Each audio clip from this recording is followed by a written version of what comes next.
দক্ষিণ ত্রিপুরার শান্তির বাজারে এক গৃহবধূর নিখোঁজ হওয়ার ঘটনায় চাঞ্চল্য ছড়িয়েছে। পরিবারের দাবি, বাড়ি থেকে বেরিয়ে যাওয়ার পর থেকে তার আর কোনো খোঁজ মেলেনি। ইতিমধ্যেই থানায় নিখোঁজ সংক্রান্ত অভিযোগ দায়ের করা হয়েছে। শান্তির বাজার মহকুমা শাসকের কার্যালয়ের পাশের সুভাষ কলোনির বাসিন্দা ৩৯ বছর বয়সী শঙ্করী মিত্র দে গত ৬ জুলাই সকাল থেকে নিখোঁজ বলে জানিয়েছে তার পরিবার।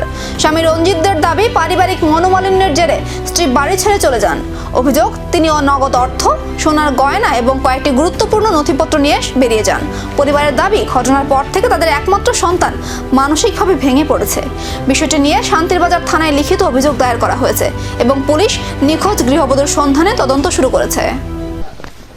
আমি আমার জন্য বলছি না, তবে আমার ছেলে সব সময় যাওয়ার পরের থেকে কান্নাকাটি করে, এমনকি ঠিকমতো খাচ্ছে না, ঘুমাচ্ছে না। তার জন্য আমার ভীষণ চিন্তা হয়। তার জন্য দয়া করে যদি বেরিয়ে আসো, অনেক ভালো হবে। কারণ নাহলে তার জীবন হয়তো নাও থাকতে পারে। ভীষণ ইয়েতে আছে, করুণ অবস্থায় কান্নাকাটি করছে। মনে হয় যে তার বাঁচাতে ভীষণ কষ্ট হবে। তাই তার ভবিষ্যতের চিন্তা করে দয়া করে তুমি বেরিয়ে এসো।